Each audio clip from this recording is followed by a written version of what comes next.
네, 소개 감사합니다. 부천성모병원 변성욱입니다. 그래서 제가 말씀드릴 케이스는 이제 밸브와 코로너리 디지즈 두 질환이 다 있는 환자분에게 해당되겠고, 어, 제가 경험한 케이스는 아니고 서울성모병원의 장기혁 교수님이 이제 경험하셨던 케이스를 발표드리도록 하겠습니다. 82세 여자분이시고 이제 타병원에서 12월 AS 진단을 받고 이제 리퍼 되신 분입니다. 이제 증상은 디스미아, 리아 클래스 2, 3 정도 증상이 있었고 기저질환은 고혈압, 고지혈증 정도밖에 없었습니다. 펑셔널 캐패시티는 양호하셨고 랩에서는 트로포닌과 프로비엠피 경미하게 상승된 소견 보였습니다. 심전도에서는 이제 LV 스트레인 소견 보였고 엑스레이에서는 마일드 카디오메갈리 외에는 뭐 이상 소견은 없었습니다. 그래서 일단 그 12월 AS 워크업으로 이제 카디악 CT를 먼저 이제 시행을 했고 이제 코로너리 측면 먼저 말씀드리면 이제 좌측에 이제 넌 인핸스 영상 보시면 이제 LAD 쪽으로 이제 칼시피케이션이 상당히 심하게 와 있는 것을 볼 수 있습니다. 그리고 이제 그 코로나 3D 리컨스트럭션에서도 이제 칼시피케이션이 디퓨저하게 프록시멀부터 디스까지 다 있는 것을 볼 수 있고, 서컴플렉스는 이제 비교적 양호했었고, 이제 RCA 쪽으로도 이제 특히 미드 디스탈 부분으로 칼시피케이션이 심하게 이제 와 있었습니다. 그다음 이제 카디악 CT 이제 밸브 측면 보시면 아ortic 밸브 보시는데 이제 NCC에서 이제 칼시피케이션을 보이고 있고, 그다음 이제 RCC에도 이제 칼시피케이션 보이고 있지만 뭐 정도가 매우 심한 편이라고는 보기는 어려울 것 같습니다. 그래서 나머지 지표들 보시면 코로너리 하이트는 레프트 13, 라이트 12로 이제 뭐 한 보더라인 정도 높이로 있겠고, 이제 나머지 사이즈 ST 정션 사이즈 다이아미터는 32mm 정도 해당되었습니다. 그래서 우리 어프로치를 위해서 아울틱 CT도 같이 촬영을 했고, 이제 연세에 비해서는 뭐 그렇게 톨초 CT가 심하진 않았었고, 이제 ABI도 이제 레프트 1.2, 라이트 1.17로 양호하셨습니다. 그래서 이분 이제 엔조를 이제 시행했고 이제 봤더니 이제 크레니얼 뷰에서 이제 레프트 메인에도 디지즈가 있고 이제 프록시말부터 이제 디스탈 LAD까지 다 디퓨저하게 디지즈가 있는 것을 볼 수 있고, 특히 이제 우측 보시면 여기 이제 미드 LAD에는 상당히 타이트한 이제 칼시피케이션 동반한 스테노시스 소견 볼 수 있습니다. 이제 스파이더 뷰 보시면 이제 레프트 메인에도 이센트릭한 스테노시스 한 50% 정도 확인되고, 이제 바이프케이션 이제 아나토미를 보시면 다음과 같습니다. 그다음 이제 RCA도 이제 문제가 있는데, RCA도 이제 미드 포션을 보시면 이제 그 약간 다이섹션을 동반한 이제 얼서러티브 플라크가 보이고 있고, 이제 이분 이제 수술적 치료도 할 거를 대비해서 리마 촬영을 했고, 리마는 뭐 이제 괜찮은 것을 볼 수 있습니다. 그래서 그다음 이제 에코를 진행했고, 이제 에코는 이렇게 12월 AS 확인되고, 뭐 특별히 이제 뭐 LVOT 하이퍼트로피가 심하거나 아니면 이제 마이트랄 칼시피케이션이 심하거나 그런 소견은 관찰되지는 않았습니다. 그래서 에코 각종 지표들 보시면 이제 AV 맥스는 4.1m/s, 에리아는 한 0.7에 0.6 정도 나오고 있고, 이젝션 프랙션은 한 56% 정도로 양호한 소견 보였습니다. 그래서 이 환자의 이제 치료 계획을 결정을 해야 되는데, 이제 최종 진단은 82세 여자고 이제 시비어 AS를 동반 시문토마틱 시비어 AS를 동반한 투베셀 디지즈, 디퓨저하게 이제 LAD 칼시피케이션이 있는 상황이고, 그래서 이 환자를 그 이제 우리 신텍스 칼큘레이터를 이용해서 점수를 계산해 보면 신텍스 스코어 1으로 봤을 때는 한 35점 정도에 해당합니다. 제가 좀 더 열심히 체크를 해서 점수가 좀 높게 나온 건지 모르겠는데 35점 정도에 해당했고, 이제 신텍스 2 스코어 보시면 우리 이제 클리니컬 팩터들이 반영된 이제 지표들을 더 계산을 해보면 이퀴포즈 리졸트, 이제 이게 PCI랑 KBG가 비슷비슷한 리졸트가 나온다. 이렇게 에스티메이티드 5year 모탈리티가 각각 17.3%, 11.8%로 아주 크게 차이는 벌어지지 않는 이런 이제 결과가 나왔고, 그다음 이제 페리오퍼레이티브 리스크를 계산을 했었고, 이제 AVR과 KBG 둘 다 함께 시행한다는 걸 가정해서 계산을 해봤는데, 이제 STS 스코어는 3.7, 유로 스코어는 2.97. 환자분이 이제 고령에 비해서 이제 기저질환들이 이제 뭐 그렇게 심하지 않고 이제 액티비티도 양호하기 때문에 이렇게 나온 것 같은데, 그래서 이런 상황이 있겠고, 그래서 현 상황에서 이게 어떻게 치료를 하는 게 좋을지가 이제 디스커션 포인트가 되겠습니다. 네, 그 코로나에 대한 펑셔널 스터디는 뭐 한 건 없죠? 예, 따로 하진 않았습니다. 뭐 아이부스 같은 이미지 스터디도 일단 안 되어 있는 걸로 알고 있습니다. 예.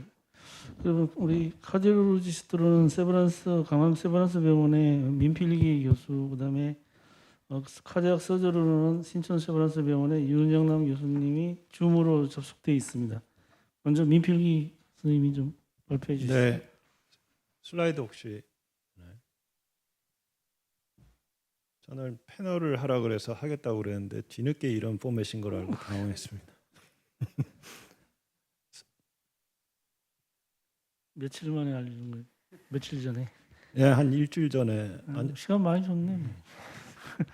그 지금 삼지선다로 이제 그 질문을 주셨고요. 제가 사실 뭐 타비는 그렇게 경험이 아주 많지는 않아서 그냥 비기너로서의 의견이다 감안하고 들어주시면 되겠습니다.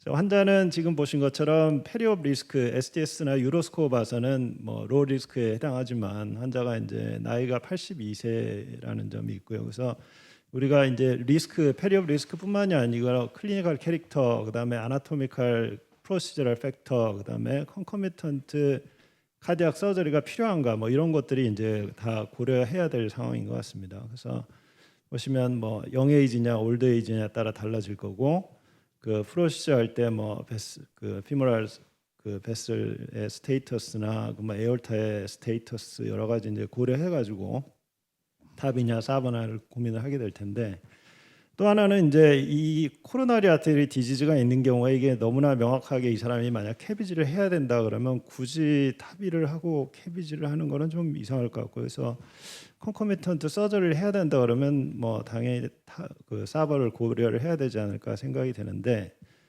현재 그 여러 가지 그 캐비지를 이제 코로나리 디지즈를 잠깐 차치해두고 나머지 이제 클리니컬 프로시저럴 팩터, 아나토미컬 팩터만 고려해 보자면 이 환자의 경우에 있어서는 뭐 최근에 가이드라인이 바뀌고 있습니다. 그래서 나이가 많은 경우에 이제 타비가 이제 퍼스트 옵션이 될 수 있지 않을까 생각이 되고 우리나라 보험 기준도 이제 바뀌었죠. 그래서 심지어 어떤 환자는 60대인데 자기가 나이는 어떻게 할 수 없으니까 STS 스코어를 좀 올려줄 수 없냐 뭐 이런 딜을 시도하는 환자까지 생겼으니까 지금 그 가이드라인이 확실히 바뀐 건 바뀐 것 같습니다.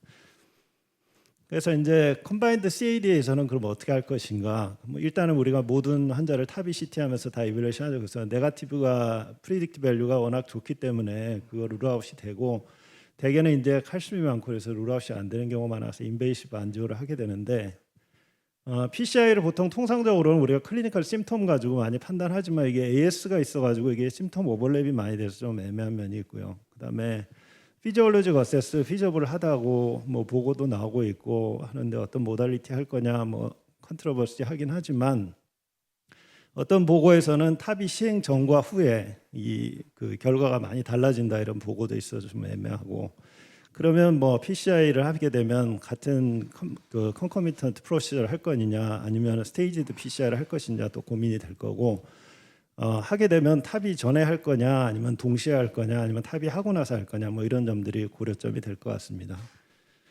그래서 그 만약 앞서 말씀드린 것처럼 이 사람이 정말 캐비지가 명확히 필요한 CAD라면은 당연히 사버를 페이버할 것 같습니다. 그리고 통상적으로 이제 PCI 같은 경우는 아주 프락시멀 세그먼트에 70% 이상의 시그니피컨트한 스테노스가 있을 때 되게 레커멘데이션 하는데 그 제가 좀 그 남들보다 좀 컨서버티브한 캐릭터라서 그런지 모르겠는데 그 안지오 뭐 이 영상만 비디오 클립만 보고 판단하는 게 좀 조심스럽긴 하지만 과연 그 PCI가 꼭 필요했을까 하는 생각이 좀 들긴 하거든요. 그래서 이 환자의 그 에이지나 그 시비아 AS가 있는 상황을 고려했다면 이 환자에 있어서는 그 질문은 PCI vs 미드캡 vs PCI였지만 제가 보기에는 이 코로나의 디지즈만 본다면 PCI vs 옵티멀 메디컬 테라피가 대도되지 않을까 하는 생각을 했었습니다. 그다음에 이제 타비를 만약 하게 된다 그러면 그 벌론 익스펜더블이냐 셀프 익스펜더블이냐 뭐 여러 가지 있겠지만 가장 중요한 거는 뭐 오퍼레이터가 프레퍼런스가 있고 사용하기 편한 게 가장 중요하겠고 그 외에 뭐 여러 가지 고려할 점이 있지만 이렇게 컴바인드 CAD가 있는 경우에는 퓨처 PCI에 대한 용이성을 고려한다면 아무래도 이제 벌론 익스펜더블이 좀 더 용이하지 않을까 하는 생각이 들긴 합니다. 그래서 제 생각은 1, 2, 3번 중에 고르라 그러면 아마 탑이랑 PCI를 골랐을 것 같은데 주관식으로 하나 답을 더 써내자면 탑이 옵티멀 메디컬 테라피도 답이 되지 않을까 생각을 합니다. 감사합니다. 네.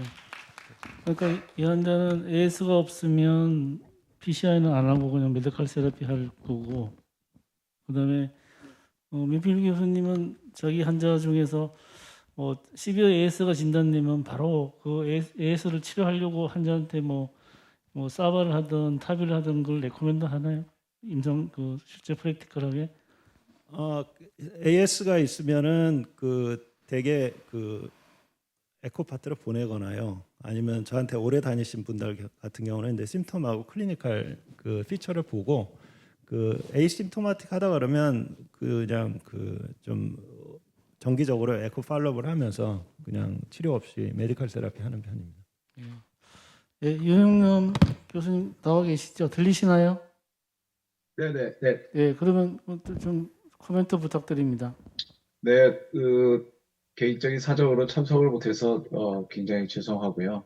또 민필기 교수님 옆자리가 너무 허전해 보여서 제가 또 그 교수님한테 굉장히 송구스럽습니다.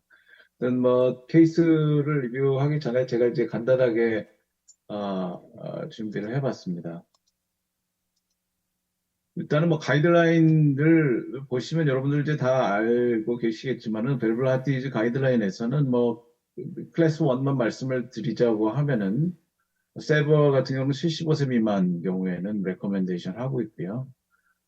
그리고 이제 이 트랜스페모랄 타비가 안 될 경우에는 수술이 클래스 1입니다. 그런데 2021년에 바뀐 것이 75세 이상이고 SH 스코어가 8% 이상인 경우인 이제 하이리스크 페이션트에서는 타비를 하는 것이 클래스 1으로 또 바뀌었습니다. 역시 마찬가지로 여러 가지 앞서서 미필 교수님께서 말씀하신 것처럼 여러 가지 팩터를 고려를 해서 사버나 타비를 고려해라. 그런데 또 하나 이제 여기서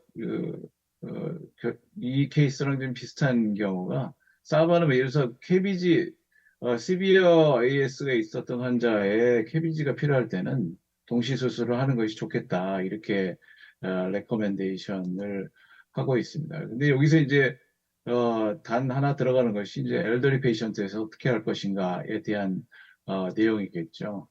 그 다음에 그러면 이제 PCI는 어떻게 됐냐? 2018년 가이드라인 이제 아마 내년에 또 ESC 가이드라인이 나올 텐데 지금 현재 이렇게 투베슬 디즈 같은 경우는 KBG나 PCI나 둘 다 클래스 1으로 레커멘데이션이 돼 있고요.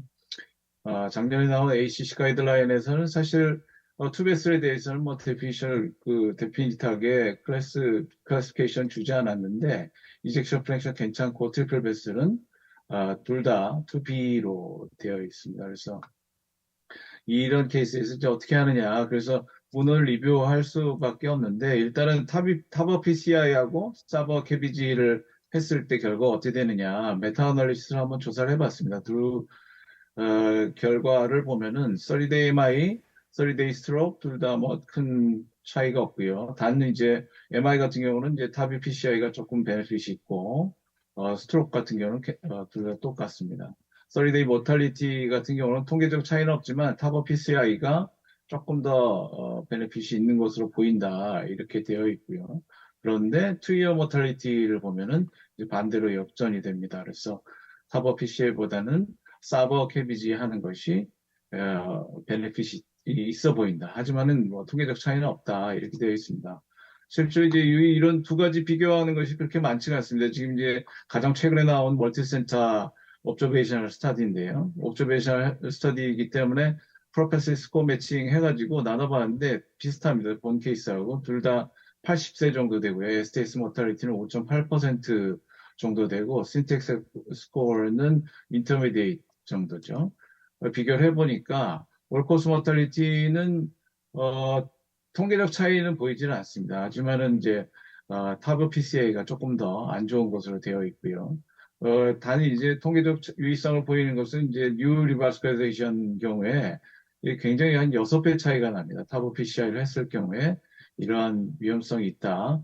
마이오카드 인팍션 둘이 비슷하고요. 스트로크 역시 비슷한 것으로 나왔고 MACC로 보면은 통계적 차이는 데피니트하지 않지만은 역시 세이버 PCI가 세이버 캐비지가 베네핏이 있다 이렇게 리포트가 되고 있습니다.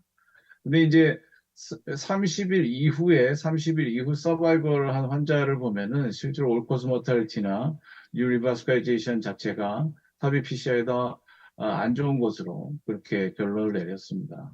그러면 아까 세 개 옵션 주셨는데 이 세 개 옵션에 대해서 비교한 논문은 딱 하나 찾았습니다. 문헌에. 지금 이렇게 보면은 사보 캐비지하고 탑이 OP캡, 그러니까 하이브리드 미드캡 하는 거죠. 근데 타버 PCI하고 비교해 보면 통계적으로 세이버 캐비지 한 것이 통계적으로 유리하게 제일 좋은 것으로 서바이벌에 영향을 미치는 것으로 나왔고요. 마찬가지로 리하스피탈라이제이션 역시 세이버 캐비지가 제일 좋고 제일 안 좋은 거는 타비하고 그 미드캡 한 경우가 제일 안 좋은 것으로 이렇게 결과가 나왔습니다. 마지막 슬라이드 제일 중요한 거는 페이션트 컨디션이 제일 중요하겠죠. 앞서서 그 자장 선생님께서 말씀하신 이 첫 번째 케이스 때 말씀하신 것처럼 환자 컨디션이 제일 중요할 것 같고요. 프레일티, 뉴럴로지 컴플리케이션, 그다음 컴플라이언스, 그리고 또 하나 굉장히 중요한 것이 인스티튜셔널 익스피리언스가 굉장히 중요할 것으로 생각이 됩니다.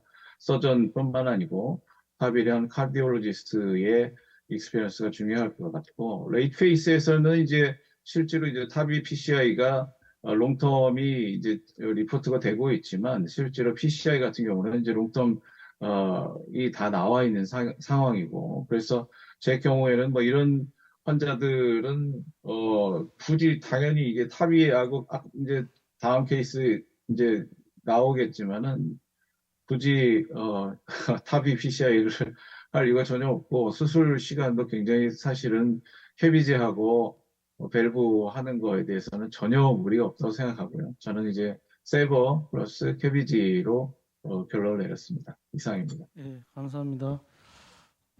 네, 네, 우리 프로에서 우리 선생님 질문하시겠습니다.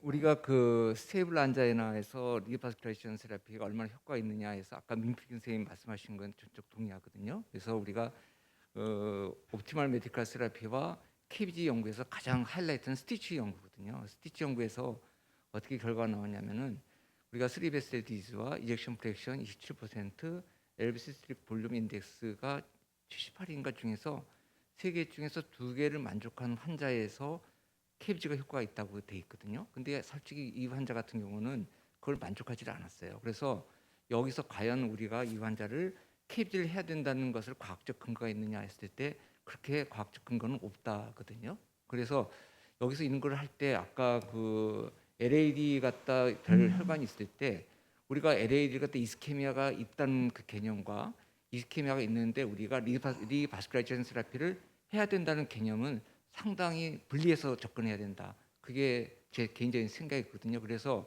이 환자가 젊고 그렇다 그러면 상관이 없겠지만은 82세 고연령이라고 할 때는 우리가 가장 우리가 넌 인베시브하고 환자한테 어떤 스트레스를 안 줄 수 있는 스트레티지 선택을 해야 되는 거지.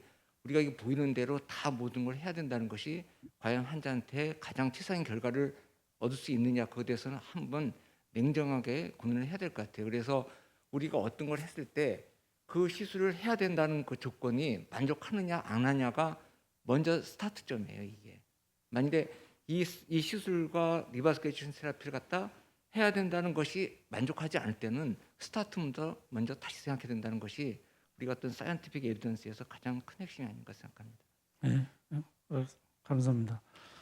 우리 윤용남 선생님, 그 아까 민필기 선생님은 AS가 없다면 이 환자 코로나는 그냥 메디칼로 가겠다고 이렇게 얘기했는데, 윤용남 선생님 같은 경우는 이제 이거는 코로나를 무시하고 사바만 할 수 있나요, 이 환자가요?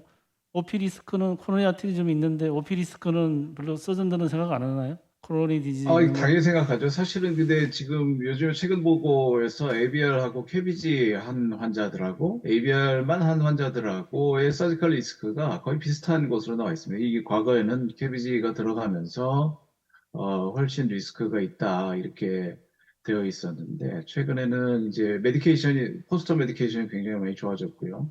그리고 서지컬 스킬도 굉장히 많이 발달하면서 ABR하고 캐비지가 크게 포스터 컴플리케이션이나 모탈리티에 영향을 주지 않기 때문에 실제로 근데 이제 지금 아까 그 LAD 안지오 보시면은 LAD 보시면 그 디스탈 리전이 또 있어요 지금. 그래서 그런 경우는 분명히 캐비지를 해주고 나오는 것이 나중 롱텀을 위해서는 좀 중요할 것 같고 한 가지 코멘트들 사이언티픽 그 가이드라인이나 여러 가지 고려하셔야 될 거 굉장히 중요한 말씀이시고요. 제가 말씀드리는 건 이겁니다. 그러니까 81세 환자가 지금 얼마나의 기대명이 있겠느냐에 대한 고민을 우리가 해야 될 것으로 생각이 됩니다. 그래서 이 환자가 만약에 5년밖에 못 산다, 81세인데 무슨 리스크가 있고 리스크 팩터가 있고 그래서 5년밖에 못 산다 그러면 굉장히 리스크가 적은 것 쪽으로 가야 되겠죠. 아까 첫 번째 그 미디캡 그 고령 환자 캐비지나 뭐 이런 그 케이스처럼 그러나 이 환자 같은 경우는 실제로 지금 현재 리스크 팩터가 거의 없어요. 그래서 이런 경우에는 기대 예명 자체가 굉장히 길 것으로 생각이 되고 그래서 AVR을 만약에 해줘야 된다고 하면 당연히 캐비지를 같이 해주는 것이 원칙적으로 맞습니다. 그래서 가이드라인도 아까 제가 보여드렸고요. 만약에 그 투베셀 바이패스를 하면 그 사바 단독하고 그 카디오플레직 그 시간 타임이 얼마나 차이가 나나요? 투베스를 하는 데는 거의 한 20분 정도면 다 끝나는데요. 저 개인적으로는 이제 이렇게 AVR 캐비지 하는 경우에는 먼저 펌프를 시작하고 온펌프 비팅으로 수술을 합니다. 그러니까 마이카드 데미지를 줄이기 위해서. ACC 타임이야 뭐 ABR 하는 경우에는 지금 이런 경우는 정말 한 20분이면 다 ABR 끝나는 상황이기 때문에 굉장히 리스크를 줄일 수 있을 것으로 생각이 되고 실제로 카디오플래지가 어레스트를 해도 실제로 그렇게 많이 걸리지는 않아요. 1시간 내에 다 끝낼 수 있는 프로시저이기 때문에요. 수술 후에도 사실은 큰 문제가 없을 것으로 그 제 생각입니다. 홍수찬 선생님. 아까 스티치 트라이얼 말씀해 주셨는데 스티치 트라이얼의 인클루딩 환자에는 AS 환자는 제외돼 있어요. 즉 에어틱 스테노시스 환자의 특징이 뭐냐면 컨센트릭 하이퍼트로피가 심해서 O2 디맨드가 굉장히 정상적인 심장보다 더 많이 필요한 사람들이거든요. 그래서 저는 개인적으로 특히 AS 환자들을 AVR 할 때는 꼭 캐비지를 같이 해줘요. 사실 저런 케이스가 저희 병원은 이제 몇 건 있었는데 저는 다 아까 윤영 선생님 말씀하신 대로 오프 펌프로 코로나리 리바스큘라이제이션을 해주고 수처리스 밸브 써서 AVR을 해주면 그닥 큰 무슨 80세가 넘더라도 컴플리케이션이 생기거나 그렇지는 그런 경우는 거의 없거든요. 그래서 특히 AS가 동반돼서 AVR을 해주는 환자는 저는 개인적으로 코로나리 아트리에 디지즈가 있으면 반드시 리바스큘라이제이션을 해줘야 된다고 생각합니다. 심장이 다른 심장이기 때문에. 네, 변호사님들부터는 아직 시간이 조금 있네. LAD가 제인인데 보니까 다시 너무 디퓨즈로 해서 PCI 뭐 마치 좀 적합하지 않는 것처럼 보이긴 한데 그러면 이제 이게 이제 그 리버스크레이션 해야 되느냐 안 해야 되느냐 이제 결국은 FFR 값이 이런 게 좀 필요할 텐데 혹시 더 조사를 하는 게 있습니까? 그 FFR이나 뭐 이미징 같은 것들은 시행하지 않은 걸로 되어 있고 그 아까 슬라이드 다시 보여주시면 마저 발표하겠습니다. 그래서 뭐 탑이 협진은 다 하셨고 이제 흉배과 교수님들도 동의하시긴 해서 이제 장기욱 교수님 스타일대로 진행하신 것 같습니다. PCI를 하기로 했고 그래서 여기 좀 역시 칼시피케이션 있고 해가지고 좀 시술에 좀 어려움이 있었던 것 같은데 이제 NC볼륨 겨우 넘어가서 가이드젤라 통해 넘어가서 스텐트 이렇게 넣었고 그다음 이제 레프트 메인까지 병변이 있었기 때문에 이렇게 레프트 메인까지 투 스텐트로 이제 오버랩을 시행했습니다. 이제 했더니 여기 이제 서컴플렉스 오스티움이 이제 컴프로마이즈 되면서 이제 뭐 플로우는 양호해 보이긴 하는데 이제 유관적으로 많이 이제 좁아져 있어가지고 키싱 벌룬을 시행했습니다. 그래서 파이널 엔지오 보시면 이제 이렇게 비교적 플로우 양호한 걸 볼 수 있고 뭐 LAD는 이제 뭐 디스탈까지는 해결을 하기는 어려우니까 이제 여기까지만 하고 나온 거 볼 수 있습니다. 다음 RCA 쪽도 이제 아까 이제 다이섹션 동반한 플라크에 대해서 스텐트 인서션을 했고 이제 RCA도 플로우 양호하게 만들어 놓고 나왔습니다. 다음 이제 PCI 3일째 탑의를 시행했고 이제 셀프 익스테멘더블 밸브로 이제 밸브 임플란트를 하였고, 이제 하고 나서 이제 엔지를 찍어봤더니 이제 파라밸뉼러 릭이 이제 모더레이트하게 생겼습니다. 여기 RCC 사이드로 꽤 리거지가 되는 걸 볼 수 있고, 여기 이제 인트라오퍼러티브 에코에서도 이렇게 이쪽으로 이제 피부엘이 꽤 심하게 나오는 것을 볼 수 있습니다. 그래서 이제 셀프 익스테너블 밸브지만 이제 벌룬 포스트 다일레이션을 시행했고, 그래서 여기 벌룬 하고 있는 과정 말씀드리고 있고, 그래서 벌룬 마치고 나서 이제 NGO 찍었을 때는 이제 파라밸뉼러 릭은 이제 미니멀하게 남아 있는 걸 볼 수 있습니다. 그래서 이제 인트라오퍼러티브로 이제 벌룬 이후에 이제 에코를 TT를 보았고, 이제 PVA라는 경미하게만 남아 있는 걸 볼 수 있습니다. 탑이 다음 날 이제 정식으로 이제 에코를 시행했고, 이제 PVR도 뭐 미니멀하게 정도밖에 없고, 나머지 뭐 특별한 컴플리케이션 없는 걸 확인할 수 있습니다. 우리 지표들도 AV 맥스도 아까 4.1m/s에서 2.2m/s, 그다음 뭐지 MR이나 이런 지표들도 크게 이상이 없었고, 시술은 잘 끝나서 환자분은 이제 양호한 상태로 퇴원을 하셨습니다. 예, 이상입니다. 예, 이 치료 결과에 대해서 우리 보시고 민필기 교수님하고 윤영환 교수님이 코멘트 하는 걸로 하고 이 케이스 마치겠습니다. 네, 결과 잘 봤고요. 그 첫 번째로 말씀드리고 싶은 거는 장규익 교수님 하신다고 그래서 이 혹시라도 비기너가 보시고 계시면 모든 게 잘 될 거라고 생각하시면 안 되는 게, 아까 처음 케이스 보신 것처럼 이렇게 디퓨저 칼시피케이션이 있을 때는 굉장히 어려운 상황을 직면할 수도 있기 때문에, 이 사람은 메인이 시비어 AS인데 결국 AS는 못하고 코로나리 하다가 힘들어질 수도 있거든요. 그래서 제가 보기에는 항상 치료 우선순위 꼭 필요한지를 판단을 하셔야 될 것 같고, 또 하나는 서저리하고 이 캐비지 하는 거는 동의를 하는데, 서저리와 캐비지가 잘 할 수 있다 그래서 그게 뭐 타비에 비해서 반드시 우월하다고 볼 수는 없기 때문에, 그 잘 할 수 있는 분이 좋은 방법을 선택해서 하는 것이 낫지, 뭐 이 한 방법이 다른 방법보다 우월하다는 증거는 될 수는 없을 것 같고요. 어쨌든 뭐 그 칼시피케이션이 굉장히 심한데 익스펜션도 잘 되고 스텐트가 잘 돼서 다행인 것 같습니다. 카디올로지스트는 항상 우리 카디악 서전 선생님이 수술을 잘해 주실까를 항상 걱정하죠. 믿고 계신가요? 좀 믿고는 있는데, 항상 내가 프로시저 할 때는 이게 나빠질 수 있다는 거 항상 염두에 두고 해야지, 항상 잘 될 거라고 시작하면은 큰 화를 입을 수도 있기 때문에, 뭐 잘못될 수도 있다고 생각을 한다면 이 프로시저가 꼭 필요한가를 한 번 더 생각하고 판단을 하게 되지 않을까 생각합니다. 네, 좋은 생각입니다. 그러니까 이게 잘 늘어났으니까 다행이지. 이게 또 언더 익스펜션 되면 롱텀하게 아까 선생님 그 이야기했듯이 이게 초기 성적은 좀 낮지만, 이게 PCI의 제일 큰 문제가 롱텀 아웃컴이, 레프트 메인에 이제 스텐트 넣으면 이게 얼마나 갈 수 있는지.